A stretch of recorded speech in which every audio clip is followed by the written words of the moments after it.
इस कहानी की शुरुआत में हमें जमीन के अंदर बनी दुनिया को दिखाया जाता है, जहाँ के सभी लोग मिट्टी के बने हुए थे, क्योंकि सालों पहले इन्हें भगवान ने वरदान दिया था जिससे मूर्तियों में भी जीवन आ गया और वो सभी खुशी से अपना जीवन गुजारने लगे। मगर किन राजवंश पर हमेशा अर्थ डीमन हमला किया करते थे, जो बहुत ताकतवर और विशालकाय थे, जिन्हें ओनिक्स नाम से भी जाना जाता है। किन राजवंश के महाराज योंग बहुत ताकतवर थे और वो अपने टेराकोटा योद्धाओं के साथ बड़ी बहादुरी से उनका सामना करते और उन्हें हराकर वापस भगा देते थे। वहीं फिर हमें किन राजवंश में मेंग युआन नाम के लड़के को दिखाया जाता है, जो भी एक टेराकोटा योद्धा बनना चाहता था, मगर वो एक हैंडीमैन होता है, यानी कि वो तलवार चलाना नहीं जानता, क्योंकि किन राजवंश में पैदा होते ही बच्चों के काम तय कर दिए जाते हैं। मेंग वांग नाम के लोहार के साथ युद्ध के हथियार बनाया करता था। वो वांग से कहता है कि मुझे तलवार चाहिए, क्योंकि मुझे जासूसों से पता चला है कि अर्थ डीमन फिर से हमला करने वाले हैं, इसीलिए मैं उनके साथ लड़ाई करके खुद को साबित करना चाहता हूँ। तो वांग उसे कहता है कि तुम्हारा काम नहीं, और अगर तुमने सैन्य नियम तोड़े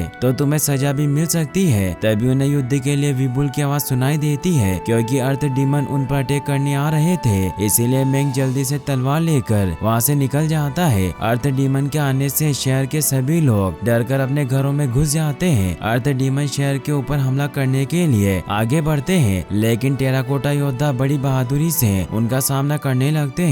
मेंग भी वहाँ पहुँच जाता है, लेकिन अपने चोगे की वजह से डिसबैलेंस होकर नीचे गिरने लगता है, मगर वो एक डीमन पर गिरने से जिंदा बच जाता है, जिससे वो खुश होता है। लेकिन वो अर्थ डीमन उस पर हमला करने लगता है, जिससे अब मेंग भी उनसे लड़ने की कोशिश करने लग जाता है, मगर वो नीचे गिर जाता है और अर्थ डीमन उसे मारने ही वाला होता है कि तभी वहाँ पर महाराज योंग आ जाते हैं, जो मेंग को बचा लेते हैं और अपने सभी बहादुर सिपाहियों के साथ उन अर्थ डीमन पर हमला करने लग जाते हैं। मेंग ये सब देखकर खुश होता है, क्योंकि वो योंग को अपना आदर्श मानता था और उनकी तरह ही एक टेराकोटा योद्धा बनना चाहता है। योंग एक एक करके सभी अर्थ डीमन को हरा देते हैं, जिससे अर्थ डीमन वहाँ से भाग जाते हैं। सभी इससे बहुत खुश होते हैं। फिर दिखाया जाता है कि वांग मिंग को कोड़े से बहुत मार रहे होते हैं, क्योंकि उसने युद्ध में जाकर बहुत बड़ा गुनाह किया था, इसीलिए उससे सभी जगह की सफाई करवा रहे होते हैं। मेंग जब बाहर आता है तो अपने दो दोस्त शांग और चाओ से मिलता है, जो उसे समझाते हैं कि तुमने युद्ध में जाकर बहुत बड़ी गलती की, तुम एक टेराकोटा योद्धा नहीं बन सकते और तुम्हारी वजह से हमें भी दीवार की मरम्मत का काम करना पड़ेगा, जो बहुत खतरनाक है, क्योंकि शहर से बाहर एक अर्थ डीमन खुला घूम रहा है, जिसकी वजह से कई सारी मूर्तियाँ गायब हो रही है। लेकिन मेंग को इस बात पर विश्वास नहीं होता।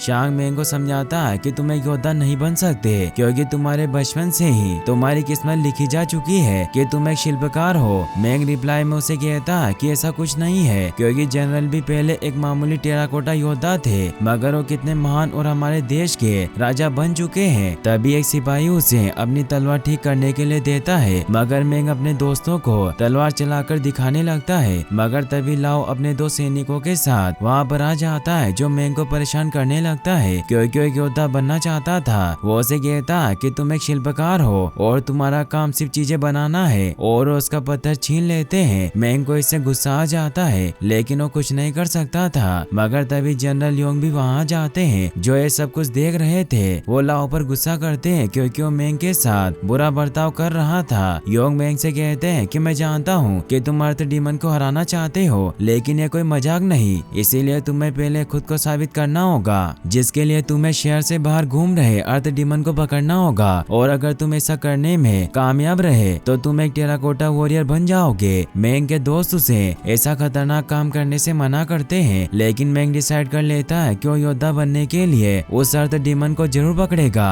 और अब मेंग किन राजवंश से बाहर आ जाता है और उस अर्थ डीमन को ढूंढने लग जाता है। कुछ दूर आने पर मेंग को अर्थ डीमन नजर आ जाता है, इसीलिए मेंग उसे पकड़ने के लिए एक ट्रैप बनाता है, जिसमें अर्थ डीमन को खाने का लालच देकर उसे ट्रैप में फंसाने की कोशिश करता है। मगर जैसे वो अर्थ डीमन मेंग के सामने फंसने वाला होता है, तभी वहाँ कोई उस अर्थ डीमन पर हमला कर देता है, जो एक लेडी वॉरियर होती है, जो अपने तीरों से उस अर्थ डीमन को मारने की कोशिश करती है, लेकिन उसके वार से बचता जाता है और उस पर्वत को तोड़ देता है, जिससे अब उन दोनों में फाइट होने लग जाती है। मेंग उसकी मदद करने जाता है, मगर उस लेडी से टकराने की वजह से दूर गिरकर अपने ट्रैप में फंस जाता है, जिससे वो दोनों वहाँ से बहुत दूर गिर जाते हैं। मेंग एक ऐसी दुनिया में पहुँचता है जहाँ मेंग को नाइन टेल फॉक्स मिलता है। मेंग उसे दुश्मन समझकर उस पर हमला करने की कोशिश करता चाहता है, लेकिन नाइन टेल फॉक्स मेंग की तलवार को ही गायब कर देता है और उसे बताता है कि मैं मिस्टर नाइन टेल हूँ, इस स्टेलस जंगल का राजा। मेंग ये देखकर हैरान होता है कि वहाँ हर एक स्मारक के ऊपर अंडरवर्ल्ड के अलग अलग इतिहास लिखे हुए थे। उसे विश्वास नहीं हो रहा था कि उसके शहर के बाहर भी ऐसी दुनिया है। तो मिस्टर नाइन टेल उसे बताता है कि तुम्हें क्या लगता है कि इस अंडरवर्ल्ड दुनिया में तुम्हारा ही राज्य है? ऐसा बिल्कुल नहीं। और उसे अंडरवर्ल्ड की सभी रियासतों के बारे में बताते हैं जहाँ बहुत सारे मूर्ति शहर बसे हुए थे। मेंग को वहाँ अर्थ डीमन का भी एक स्मारक दिखाई देता है, इसीलिए मिस्टर नाइन टेल से इस बारे में पूछता है क्योंकि वो सभी अर्थ डीमन एक पत्थर के आसपास बने हुए थे। मिस्टर नाइन टेल उसे बताते हैं कि अर्थ डीमन के बीच मौजूद ये पत्थर कोई मामूली पत्थर नहीं बल्कि यूनिवर्स स्टोन है और एक ऐसे पत्थरों के बीच मौजूद है जहाँ पर अर्थ डीमन का जन्म होता है, क्योंकि इस यूनिवर्स स्टोन में अनंत शक्ति है जिसे देवताओं ने बनाया था। साथ ही उसे ये भी बताते हैं कि अब तक जितने भी अर्थ डीमन पैदा हुए उनमें से कुनलून सबसे अलग और अनोखा है। तो मेंग उन्हें कहता है कि मैं कुनलून को पकड़ना चाहता हूँ जिससे मैं टेराकोटा योद्धा बनने का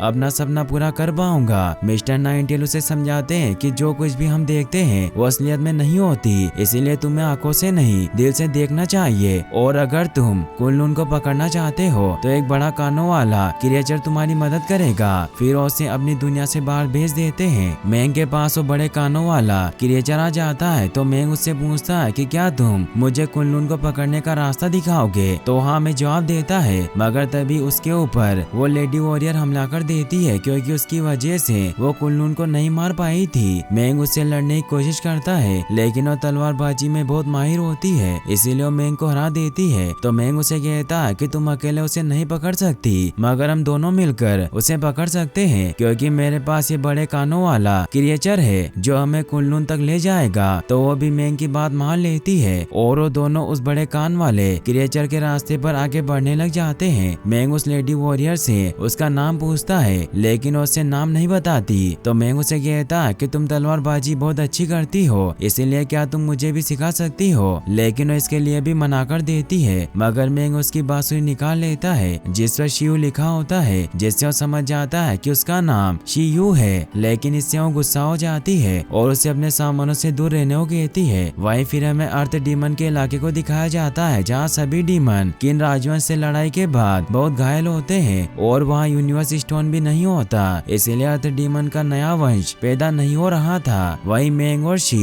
पेंगलाई नाम की होटल में पहुँचते हैं ताकि वो वहाँ आराम कर सके, मगर उस जगह का मालिक जो कि एक बुरा जादूगर होता है वो एक भेड़ को मारने की कोशिश कर रहा था, इसीलिए मेंग और शी उसे बचाने जाते हैं। तो इविल जादूगर उन्हें कहता है कि मैं इस भेड़ का खाना बनाने वाला था, लेकिन अब तुम खुद यहाँ चल के आए, इसीलिए अब तुम भी नहीं बचोगे। और अपने इविल मॉन्स्टर से उन्हें चारों तरफ से घेर लेता है। मेंग को कुछ समझ नहीं आता कि उन्हें क्यों मारना चाहता है। तो वो भेड़ उसे बताता है कि ये जादूगर इंसानी मूर्तियों से एक खास तरह की कीमिया गोली बनाता है जिससे कोई भी जख्म सही हो जाते हैं और तुम्हारे शहर में से जितने भी लोग गायब हुए हैं उन सभी के पीछे इसका ही हाथ है। तभी जादूगर अपनी खास भट्टी से बनाई गई कीमिया गोली को खा लेता है जिससे उसके मुंह पर लगा क्रैक का निशान ठीक हो जाता है। फिर उस भट्टी और अपने साथियों से उन दोनों पर हमला करवा देता है, मगर वो क्रिएचर टूटने के बाद भी वापस बन जाते थे, इसीलिए शी और मेंग वहाँ से निकलने लगते हैं। मगर तभी शी का मास्क खुल जाता है और वो एक बहुत ही खूबसूरत लड़की होती है जिसे देखकर मेंग हैरान हो जाता है। अब इविल जादूगर अपनी तलवार से शी को मारने की कोशिश करता है लेकिन मेंग उसे बचा लेता है और अब वो दोनों मिलकर इविल जादूगर और उसके साथियों से लड़ने लग जाते हैं। मेंग उन जादुई डीमन की आंख फोड़ देता है जिससे वो पूरी तरह से मर जाते हैं क्योंकि वो जादू से बने हुए थे, इसीलिए उन्हें आंख फोड़ कर ही मारा जा सकता था। अब वो भेड़ भी किसी तरह आजाद हो जाता है और वो भी इविल जादूगर पर हमला करने लगता है। अब सभी मिलकर एक एक करके सभी जादू से बने डीमंस को मार देते हैं और इविल जादूगर भी अपनी भट्टी में फंसकर मारा जाता है। मेंग भी एक तलवार हासिल कर लेता है लेकिन तभी एक ब्लास्ट होता है, मगर मेंग शी को प्रोटेक्ट करता है क्योंकि उसने कवच पहना हुआ था। अब वो जगह पूरी तरीके से बर्बाद हो जाती है, मगर वो भेड़ के साथ वहाँ से निकल जाते हैं। भेड़ उन्हें बताता है कि मैं एक जादुई योद्धा था, मगर मुझे इविल जादूगर ने कैद कर लिया। मेंग को उसकी बातों पर विश्वास नहीं होता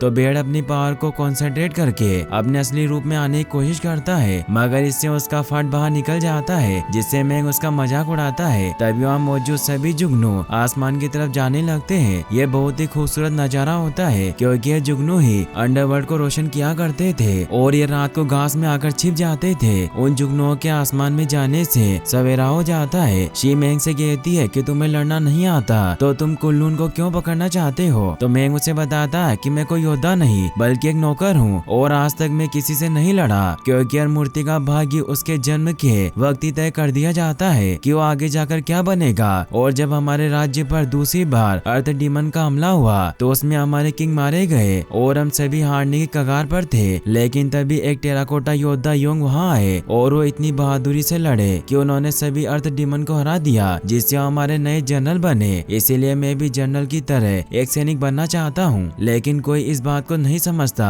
और सभी मेरा मजाक उड़ाते हैं। तो शी उसे कहती है कि मैं समझ सकती हूँ और अब उसे योद्धा बनाने के लिए तलवारबाजी सिखाने लगती है, जिससे अब कुछ ही दिनों में मेंग तलवारबाजी में माहिर हो जाता है और अब वो दोनों एक दूसरे को पसंद करने लगे थे। मेंग शी को एक प्रिंसेस ड्रेस देता है जिसमें वो बहुत खूबसूरत लग रही थी। ऐसे ही आगे बढ़ते बढ़ते उन्हें कुल्लून मिल जाता है, इसीलिए उसे पकड़ने के लिए उसका पीछा करने लग जाते हैं। मगर तभी एक वर्म डीमन उनके ऊपर हमला कर देता है जिसका नाम चलोंगे होता है। कुछ डायनो बेबी भी डरकर उनके पास आ जाते हैं, मगर वो वर्म डीमन उन्हें मारने की कोशिश करता है। लेकिन तभी कुल्लून वहाँ आकर उन डायनो बेबी को बचा लेता है और अब कुल्लून और बाकी सब वहाँ से भागने लगते हैं। लेकिन वो वर्म डीमन अभी भी उनके पीछे होता है। वर्म डीमन कुल्लून और भेड़ को मारने लगता है, लेकिन तभी मेंग उन्हें बचा लेता है, जिससे कुल्लून भी उसकी मदद करता है। मगर वो ज्वालामुखी के ऊपर एक चट्टान से फंस जाता है। शी उसे एक कपड़े की मदद से बचा लेती है। कुल्लून वहाँ से निकल जाता है, लेकिन बाकी के सभी चट्टान से लटक जाते हैं और वर्म डीमन भी लावा में गिर जाता है। मगर वो अपनी जीभ से मेंग को पकड़ लेता है और उसे अपनी तरफ खींचने लगता है। शी उसे बचाने के लिए वर्म डीमन की जीभ काट कर उसे मार देती है, मगर इससे उस डीमन का लिक्विड शी की बॉडी पर गिर जाता है, जिससे उसकी हालत खराब होने लगती है और वो बेहोश हो जाती है। मेंग शी को बचाने के लिए आगे बढ़ने लगता है, मगर उन्हें नदी पार करनी थी, इसलिए मेंग एक बोट बनाता है और आगे बढ़ने लग जाता है। मेंग देखता है कि कुल्लून भी नदी के रास्ते से ही आगे बढ़ रहा है, मगर तभी उनकी बोट टकराने की वजह से टूट जाती है। शी पानी में डूबने लगती है, मगर मेंग उसे बचाता है और उसे प्रोटेक्ट करता है, जिससे वो खुद ही जख्मी हो जाता है। वो नुकीले स्पाइक से शी को बचाने के लिए खुद को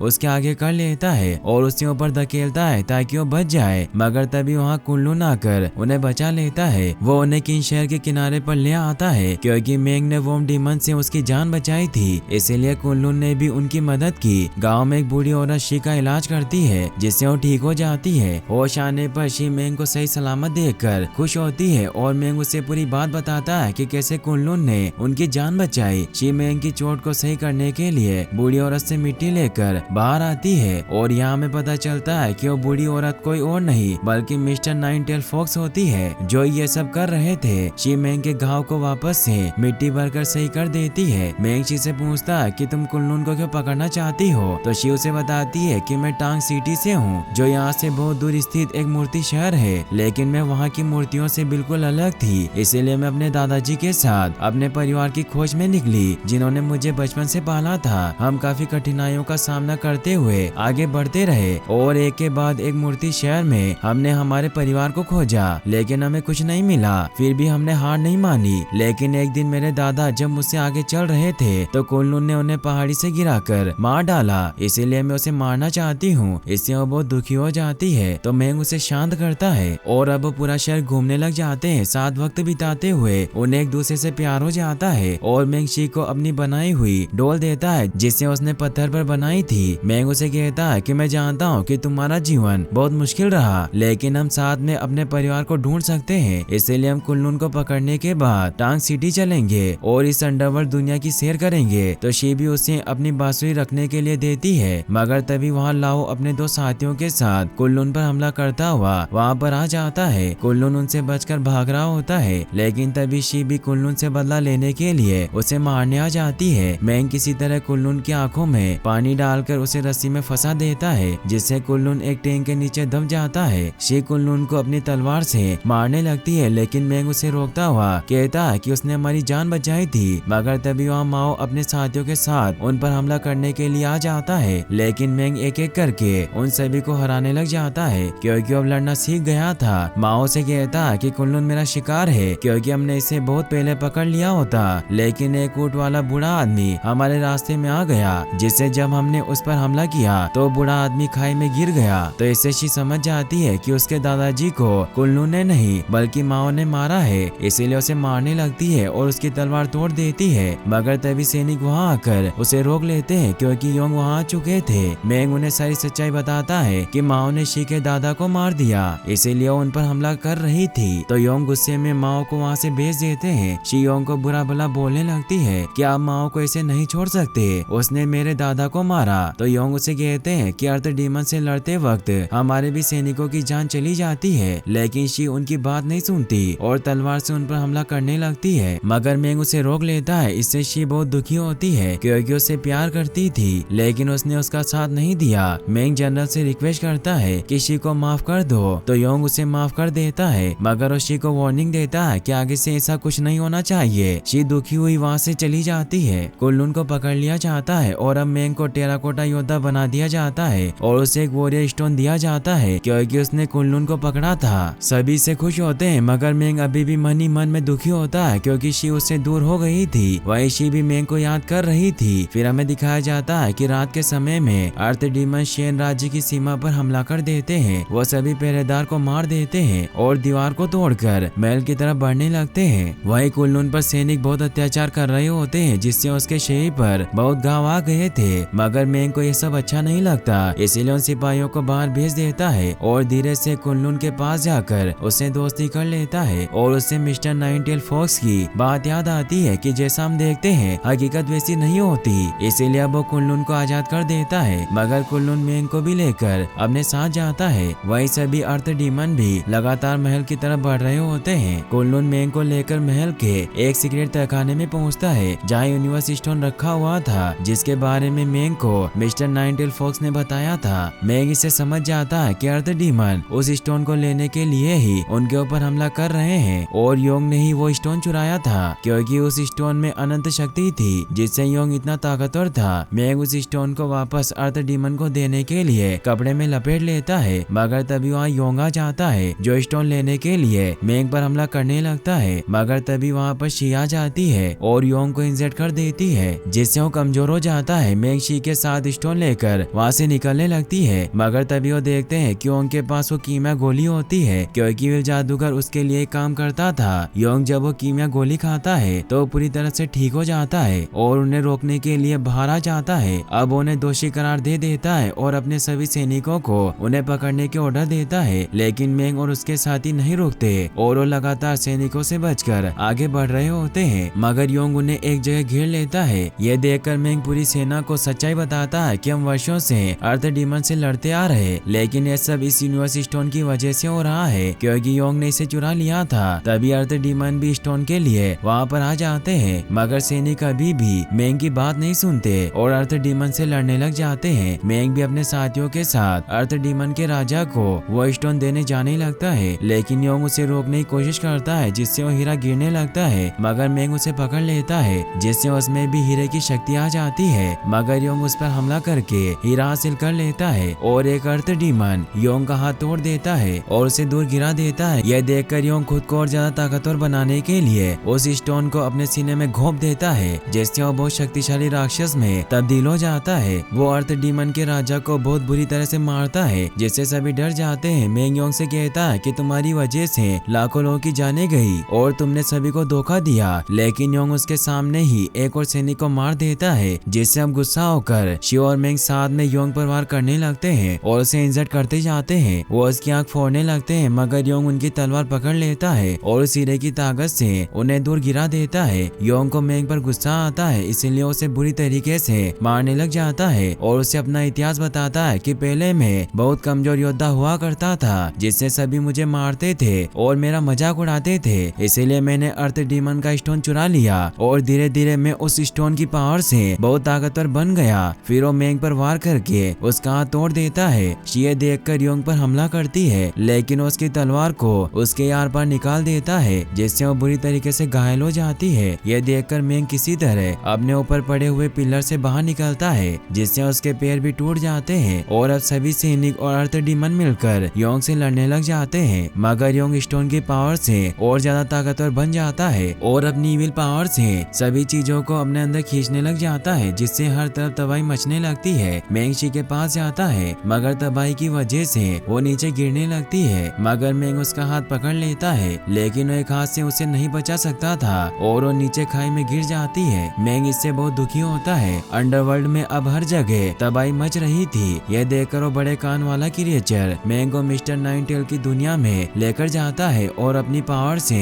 मेंग के अंदर समा जाता है, जिससे एक बहुत बड़ा धमाका होता है और योंग दूर गिर जाता है। अब मेंग पूरी तरह से ठीक हो चुका था और वो बेड एक प्राचीन योद्धा होने की वजह से तलवार में बदल जाता है। मेंग उसके सीने पर वार करके उस स्टोन को निकाल देता है, जिससे योंग अपने असली रूप में आकर मारा जाता है। मेंग भी नीचे गिरने लगता है, मगर कुनलुन उसे बचा लेता है। सभी से खुश होते हैं। बेड अब वापस से अपने असली रूप में आ जाता है। अब अर्थ डीमन और इंसान साथ में खुश होते हैं। अर्थ डीमन वापस से यूनिवर्स स्टोन को सही जगह पर रख देते हैं, जिससे उनके बच्चे पैदा होना शुरू हो जाते हैं और अब मेंग शेन राजवंश का नया जनरल बन जाता है और यहीं पर यह मूवी एंड हो जाती है। लेकिन फिर हमें इसके पोस्ट क्रेडिट सीन को दिखाया जाता है, जहां मेंग अपने दोस्तों के साथ टांग राजवंश की तरफ निकल जाता है, क्योंकि उसने शी से वादा किया था। फिर हमें इसके एंड क्रेडिट सीन में उस सिविल जादूगर को दिखाया जाता है, जिसके महल को मेंग और शी ने बर्बाद कर दिया था, लेकिन अभी भी जिंदा होता है और यहीं पर यह मूवी फाइनली एंड हो जाती है। और गाइस, अगर आप ऐसी और वीडियोस देखना चाहते हैं तो आप एंड स्क्रीन पर क्लिक करके